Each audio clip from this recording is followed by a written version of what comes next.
Live from KTIV, this is SportsFource Extra.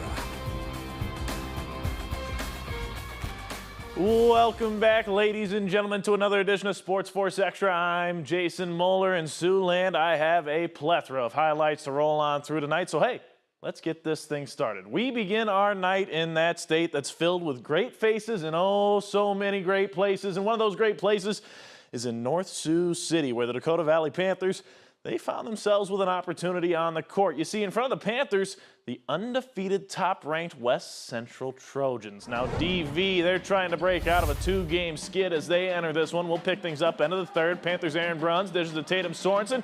Sorensen sends it home, but DV trails by 10. However, they keep that momentum rolling. Luke Anima finds Sorensen, who hits another one from beyond. It's a 7-point game. On to the fourth. Panthers with it. Cash Slater, he'll hand off to Peyton Sorensen. Sorensen drives in, gets the foul, and the shooter's roll. However, the Trojans don't let up. Colt Gary gets the rebound and the bucket. West Central wins this one, 55-41.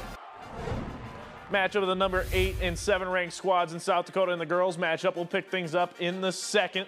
Panthers' Alexa Verdorn gets the steal here. She'll bring it in for 2 points. The Panthers trail by 13. Later on, DV with it again. Isabel Carew dishes to Katie Betzworth. Betzworth takes this thing the rest of the way. However, they trail by 14. And the Trojans, they don't let up. Abby Thornton tosses to Casey Jayton. Jayton nails this thing from beyond the arc. West Central wins this one 69-36. In Vermillion, the 8th-ranked Tanager boys looking to make it 3 wins in a row as they host the Bulldogs of Madison. Here we go. Bulldogs had their foot on the gas early in this one. Nolan Nielsen misses his shot but gets his own board and will put it back in. A little me-bound there for Nelson. Madison would continue to pace the game here. The electric Shane Veenhoff has the ball on the fast break. Makes a daring layup attempt and gets it to go with the hoop and the harm. But here comes Vermillion. The Tanagers work the ball around the arc. Cal Cleveland with a corner 3. He'll bury it and they'll take the lead.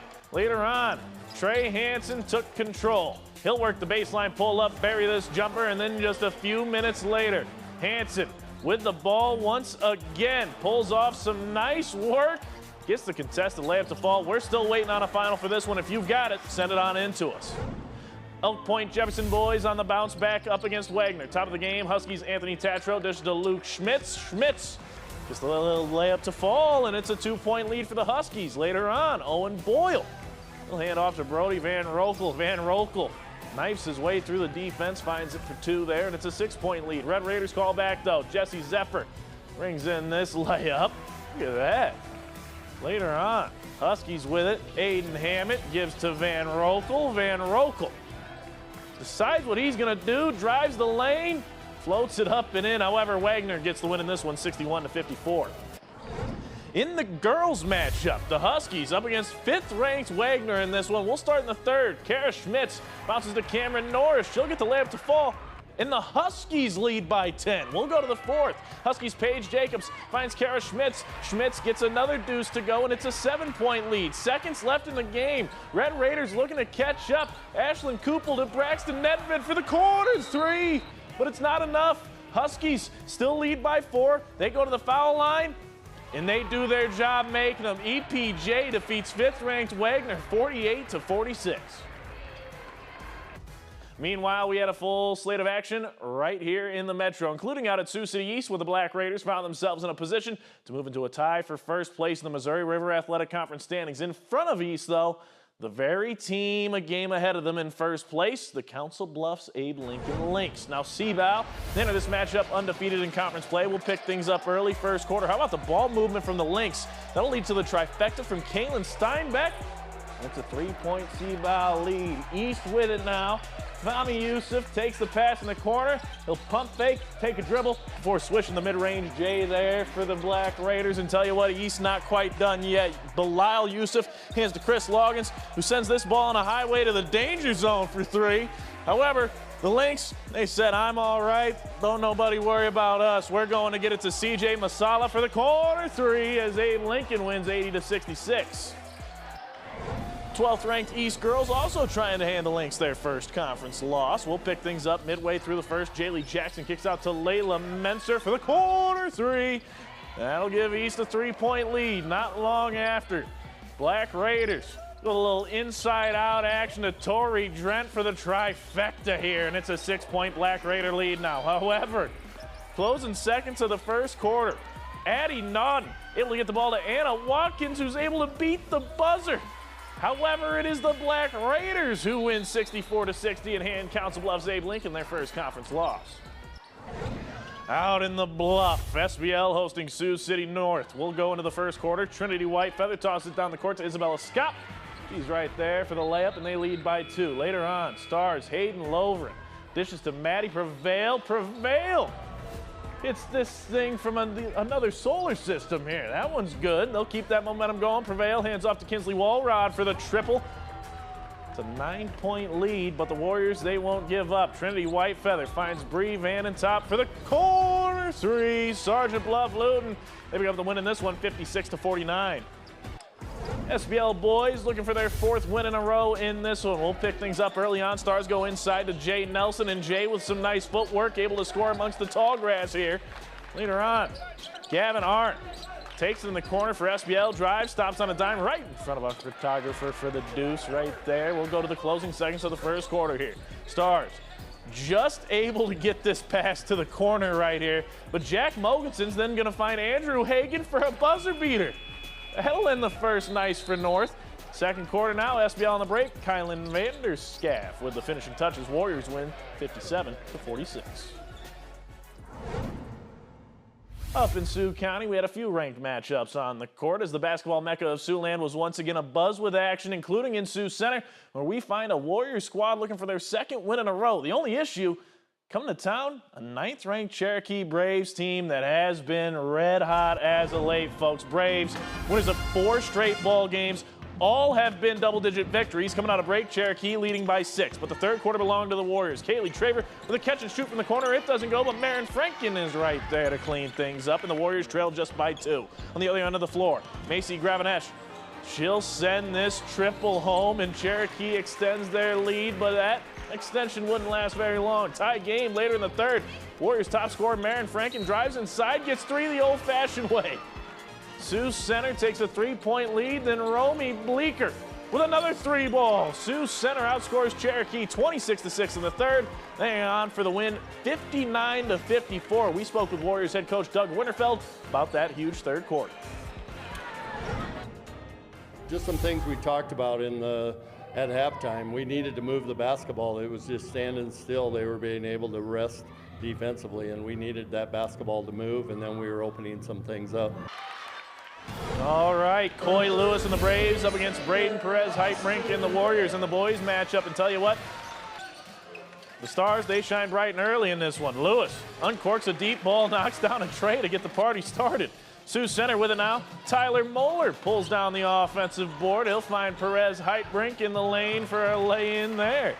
Braves on the other end of the floor. Might be a good idea to get a hand in this kid's face, though. Lewis hits another 3 in the same spot. He'd score Cherokee's first 8 points in this one. Perez-Heitbrink not to be outdone. A little pump, sidestep, fadeaway bucket. However, Braves win 63-48. In a hole, 3rd-ranked Western Christian in a top 10 border battle with Lennox. Wolfpack leading by 4 coming out of the break. Western Christian up 1 early in the third. Colby Heemskirch with a nice dish to Taden Moret. That puts the Wolfpack up by 3. Later in the third, it's Moret again inside. He'll stop, laying the easy deuce right here. The Wolfpack now find themselves down by 5. However, Moret zips it to an open Preston Louders, and the junior buries the trifecta. That makes it a 2-point game. Then later on, it's Louders again with a corner 3. But Lennox would have a huge second half. They win this one 61-48.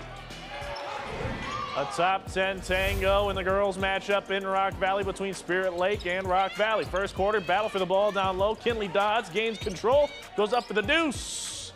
She'll get the roll there. Rockets, well, they're going to work the ball all the way around the horn here. Caden Thompson, corner pocket. It's good.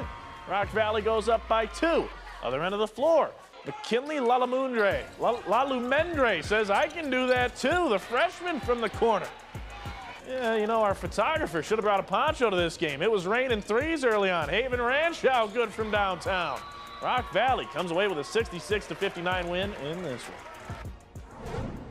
In the Cornhusker State, the North Fork Catholic Knights boys basketball team has impressed early on this season. Their 9-3 record, enough to earn them the 7th spot in the latest coaching rankings released by Herd at Sports. But not only that, the Knights, they've rattled off 7 straight wins, too. So North Fork Catholic looking to make it 8 in a row as they host Scotus Central Catholic.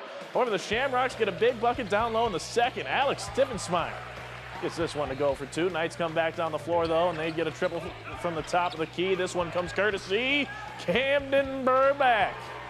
But once again, the Shamrocks, they come up with a big answer of their own. How about this skip pass from the far wing to the near wing, gives Eli McGuire plenty of space to step into the catch-and-shoot triple. This one, a blow-for-blow battle, though. North Fork Catholic with the ball. Braden Koch hits the contested mid-range floater. North Fork Catholic picks up a 71-61 win in this one. Same 2 teams going at it in the girls' matchup. The Lady Shamrocks from Columbus go to strike first. Lola Dornman, the catch-and-shoot triple makes it 3-0 early. Knights come back down. They get a fast answer, though, here. Aiden Brummer drives, stops, buries the shot from the mid-range. And North Fork Catholic doing a little work on defense here. They're going to get a steal on the inbounds after the shot, though.